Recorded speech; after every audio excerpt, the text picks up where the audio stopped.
Cook TV. लालची बाघ और खरगोश कछुआ की दोस्ती। एक जंगल में एक कछुआ और एक खरगोश भोजन करके घर लौट रहे थे। कुछ दूरी पर एक लोमड़ी ने उन्हें देखा और पास चली गई। अरे, खरगोश और कछुआ तो दोस्त बन गए। मानो अब की लड़ाई किसी तरह खत्म हो गई। क्या किसने कहा कि यह हमारे बीच की लड़ाई थी? मैं कछुए का प्रशंसक बन गया जब मैंने सुना कि दौड़ प्रतियोगिता में कछुआ खरगोश को हरा देता है। देखो खरगोश, मेरा भी एक प्रशंसक है। मेरी एक इच्छा है, क्या हमारा दोबारा मैच हो सकता है? क्या अभी ही? हाँ खरगोश, आगे बढ़ो, मैं अकेला आऊंगा। कछुआ भी। क्या अकेला? नहीं नहीं, मैंने कहा कि मैं अकेले नहीं बल्कि सुरक्षित रूप से सहारे के लिए कछुआ के साथ आऊंगा। नहीं नहीं, आपकी तरकीबों का ही काम नहीं करेगी। कछुआ, लोमड़ी कुछ योजना बन रहा है, चलो चले। ओ गॉड, हम कछुआ खाना चाहते थे, वह भाग गया। फिर कछुआ और खरगोश कुछ दूर चले जहाँ उन्हें एक बाघ आता हुआ दिखाई दिया। मित्र देखो, बाघ आ रहा है, वह हमारी ओर आ रहा है। आज हमारे लिए अच्छा शिकार है। अरे, बाघ हमें देख रहा है, तुम्हें जीना था, भाग जाओ यहाँ से। अब तो क्या करते हो? मैंने अपने कोर के अंदर छिप जाऊंगा। तुम बाघ द्वारा पकड़े जाने वाले हो, स्वयं जीने के लिए भागो। कछुआ अपने कोल में छिपा है। खरगोश इधर उधर उलझन में था और उसके पास बचने के कोई रास्ता नहीं था। मैं किसी भी तरह इस बाघ से बचना चाहता हूँ। खरगोश, मैं तुम्हें खाने आ रहा हूँ। बाघ बाघ, मैं यहाँ आपके लिए स्वादिष्ट भोजन लेकर आया हूँ। सच्ची में? क्या खाना? इस चट्टान के नीचे एक छेद है और उसमें एक हिरन है। आप इसे खा सकते हैं। मुझे हिरन खाए हुए काफी समय हो गया है। ठीक है खरगोश। बाघ बाघ, मैं इस हिरन को बाहर निकलने की व्यवस्था करूंगा। तुम इस पत्थर पर दबे रहो और अपने पैर टक्कर रखो। मेरा जल्दी आना होगा। ठीक है, जल्दी आओ। खरगोश अपनी चतुराई से वहाँ से भाग निकला। फिर भी खरगोश वापस नहीं आया। मेरे पैर में दर्द है, हम कब से इंतजार कर रहे हैं। बाघ ने अपने पैर से पत्थर पर प्रहार किया। ओह गॉड, यहाँ कोई बिल नहीं है, कोई हिरन नहीं। मानो खरगोश हमें बेवकूफ बनाकर भाग गया हो। एक दिन हमारे हाथ लगेगा। ये पत्थर बेकार है, चले जाओ। यार, मुझे घुमा दो। क्या वह तुम हो? जब मैं खतरे में थी तो तुमने मेरी मदद नहीं की। तुम एक धोखेबाज हो। अब मैं आपकी मदद कर सकता हूँ, लेकिन अब मैं आपका मित्र नहीं हूँ। मुझे बहुत खेद है मेरे दोस्त, मैं यह गलती दोबारा नहीं करूँगा, माफ करें। इस कहानी से हमें यह सीख मिलती है कि हमें खतरे के समय अपने आसपास मौजूद लोगों की मदद करनी चाहिए। देश लोमड़ी। एक लोमड़ी शहर में आई। एक छोटे से तालाब में पानी था। पानी गुलाबी था। यह देख लोमड़ी तालाब के पानी में कूद गई और खेलने लगी। कुछ देर बाद लोमड़ी तालाब से निकली और उसका पूरा शरीर गुलाबी हो गया। क्या हमारा पूरा शरीर गुलाबी हो गया है? लोमड़ी फिर जंगल में चली गई। तभी वहां आए जंगली जानवरों की नजर लोमड़ी पर पड़ी। यह किसी नए जानवर की तरह दिखता है। यह खतरनाक दिखता है। हाँ, इसके पास मत जाओ। इसी तरह अन्य जानवर लोमड़ी से डरते हैं। सभी जानवर हमसे डरते हैं। अरे, वो हमारा रंग देखकर सोचते हैं हम कोई नया जानवर है। यह भी अच्छा है। जानवरों, मैं दूसरे जंगल से हूँ। अब मैं इस जंगल का राजा हूँ। अब से तुम सबको मुझे वह भोजन देना होगा जिसको मुझे आवश्यकता है। दूसरे जानवरों ने भी डर के मारे कहा कि वे भी ऐसा ही करेंगे। सभी जानवर लोमड़ी को रोज अलग अलग के फल देते थे।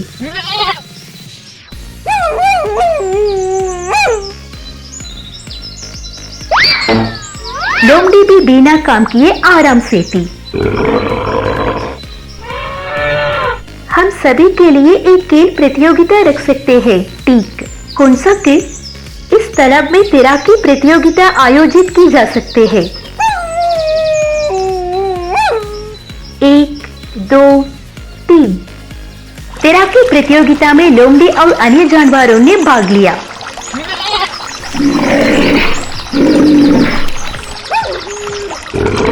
लोमड़ी का गुलाबी रंग तालाब के पानी में घुल गया। लोमड़ी अपने पुराने रूप में लौट आई। बाबा, लोमड़ी अपने शरीर पर एक अलग रंग पेंट करके हमें डरा रही है। चलो लोमड़ी को हारो। हाँ, सभी जानवरों ने लोमड़ी का पीछा किया। लोमड़ी भी डरकर भाग गई। इस कहानी से हमें यह सीखने को मिलता है कि दिखाकर ज्यादा समय तक नहीं चलता। गर्भवती गाय और बछड़े का स्नेह। राजमोहन चेन्नई के पास पोरूर में एक गाय पालते थे। वह गाय गर्भवती थी। राजमोहन ने सुबह गाय को चरने के लिए खोल दिया। भोजन की तलाश में गाय बहुत दूर तक गई। तभी गाय के पेट में दर्द हुआ। पेट में दर्द होती ही गाय एक पेड़ के नीचे लेट गई। कुछ ही देर में गाय ने एक सुंदर बछड़े को जन्म दिया। गाय ने अपने बछड़े को प्यार से देखा। उस गांव के लोगों ने भी देखा। भाई, गाय ने इस बछड़े को जन्म दिया है। यह गाय किसकी है यह पता नहीं चल पाया है। भाई, इस गाय के गले में टैग लगा है तो देखते हैं। इस टैग को देखिए, गाय के मालिक का फोन नंबर है। चलो उस नंबर पर कॉल करते हैं। हाँ, यह सही है। नमस्ते, यह कौन है? भाई, आपकी गाय के यहाँ एक बछड़ा पैदा हुआ है। सच में? जहाँ गाय और बछड़ा है, गाय की फोटो और गाय की लोकेशन मेरे मोबाइल पर शेयर करें। उन्होंने राजमोहन को गाय और गाय के स्थान की एक तस्वीर साझा की। राजमोहन ने देखा, भैया मैं शीघ्र ही वहां आऊंगा। राजमोहन और उसके दोस्त ने गूगल मैप के जरिए गाय की लोकेशन को पता लगाया और वहां गए। गाय ने बछड़े और राजमोहन को स्नेह से देखा। भाइयों, आपने जो मदद की उसके लिए आपका बहुत बहुत धन्यवाद। राजमोहन बछड़े को मोटरसाइकिल से अपने घर ले गए। पेट दर्द की परवाह किए बिना गाय ने बछड़े के 3 किलोमीटर बड़े प्यार से पीछा किया। अरुण बहुत खुश हुआ कि गाय अपने बछड़े को लेकर घर आ गई। इस कहानी से हम क्या सीखते हैं? हमें पालतू जानवरों और जानवरों की वैसे ही देखभाल करनी चाहिए जैसे गर्भावस्था के दौरान अपनी बेटे और बहू की देखभाल करते हैं। शरारती घोड़ा। राजा जहां भी जाएगा घोड़े पर सवार होगा। कुछ दिनों बाद राजा ने एक नई मोटरसाइकिल खरीदी। मोटरसाइकिल खरीद जाने के बाद से घोड़ा कहीं नहीं गया है। घोड़ा अब हमारे लिए उपयोगी नहीं रहा। हम घोड़े को कम खाना ही देंगे। उसने घोड़े को बहुत कम खाना दिया। घोड़ा बहुत थक गया था। एक दिन राजा की बेटी सोनिया गाजर खा रही थी। तभी घोड़े ने सोनिया की ओर देखा और भागने लगा। यह गाजर खाओ। धन्यवाद सोनिया। क्यों पिताजी ने तुम्हें खाना नहीं दिया? हाँ, अब तुम्हारे पिता मुझ पर बैठकर सवारी नहीं करते, इसलिए वह मुझे ठीक से खाना नहीं देते। इसके बाद मैं तुम्हारा पोषण करूँगा। सोनिया के कहने के बाद वह रोजाना घोड़े को सब्जी और फल देती थी। एक दिन राजा मोटरसाइकिल लेकर बाहर जाने के लिए निकला। मोटरसाइकिल स्टार्ट नहीं हुई। मोटरसाइकिल स्टार्ट नहीं हो रही है। चलो आज घोड़े पर चलते हैं। राजा घोड़े पर बैठ गया। घोड़े ने राजा को बिना हिलाए नीचे धकेलने की कोशिश की।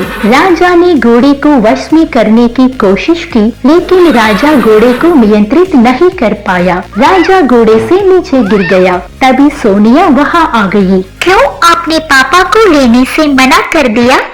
सोनिया घोड़े पर बैठ गई। घोड़ा चुपचाप सोनिया के साथ कुछ दूर चला गया। पिताजी, घोड़ा आपसे सिर्फ इसलिए बांधा नहीं है क्योंकि आप ठीक से भोजन नहीं करते हैं। आपसे घोड़े को ठीक से खाना खिलाइए। अच्छा, मैं वह करूँगा। राजा ने यह कहा और घोड़े पर बैठ गया।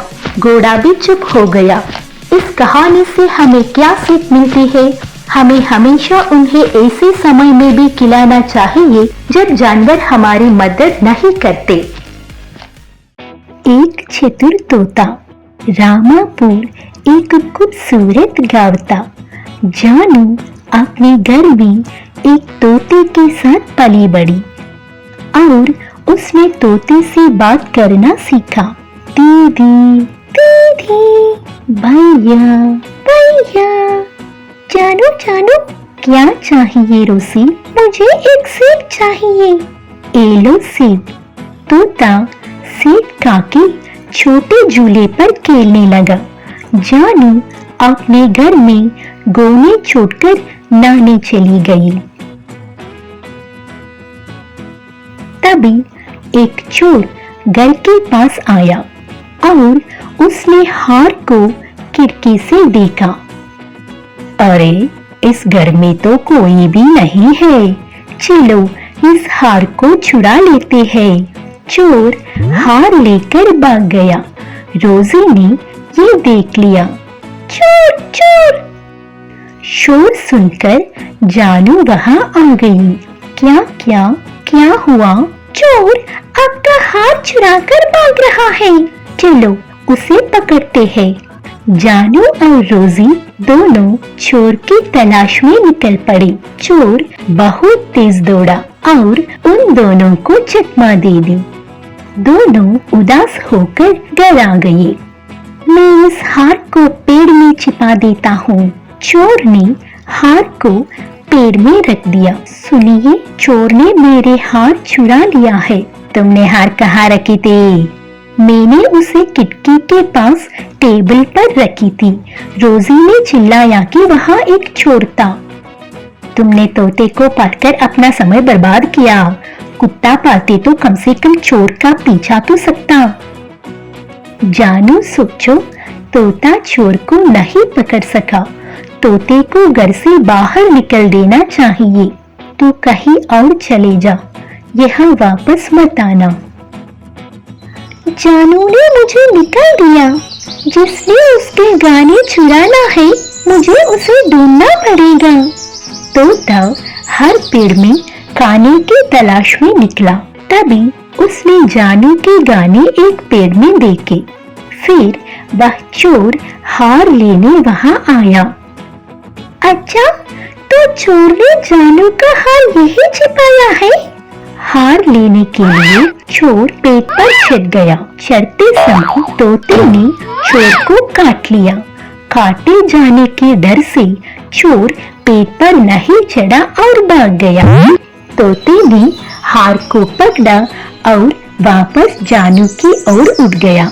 तोते ने हार जानू को दे दिया। रोजी, ये हार तुम्हें कैसे मिला? जब मैं एक पेड़ पर था तो मैंने देखा कि वहाँ तुम्हारा हार था। मैंने चोर को काटते काटते भाग दिया और हार वापस ले आया।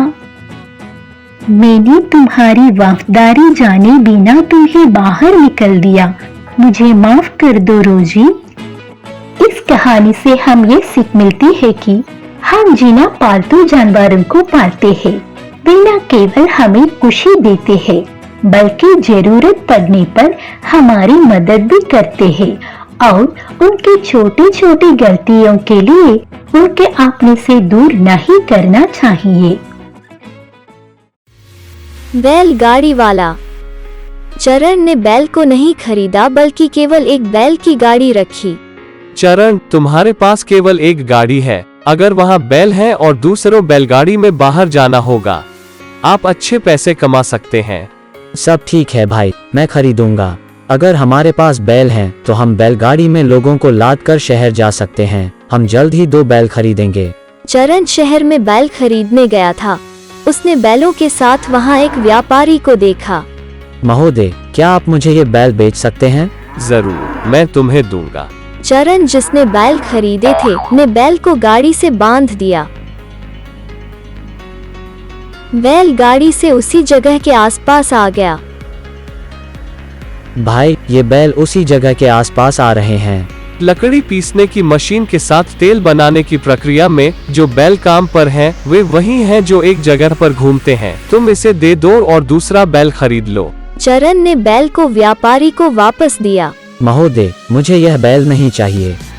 ठीक है, ये बैल एक किसान ने उठाए थे, इनको अपने साथ ले जाओ। चरण ने किसान के बैलों को गाड़ी से बांध दिया। एक किसान के कुएं से पानी खींचने के लिए बैल है उपयोग किया जाता था। उसी आदत में बैल है थोड़ा आगे बढ़ गई, फिर बैल है पीछे की ओर चल दिए। महोदय, ये बैल मेरे किसी काम के नहीं हैं। ठीक है, ये बैल लंबी दूरी के लिए तेजी से दौड़ते हैं, इनको अपने साथ ले जाओ। चरण ने बैल खरीदे और अपने गांव आ गए। चरण, क्या ये बैल गाड़ी को ठीक से खींच पाएंगे? अच्छा चल रहा है, बैलगाड़ी में बैठो भाई। बैलों ने बहुत तेजी से दौड़ लगाई क्योंकि रेसिंग बैल हैं थे। बैलगाड़ी में बैठे सभी लोग नीचे गिर गए।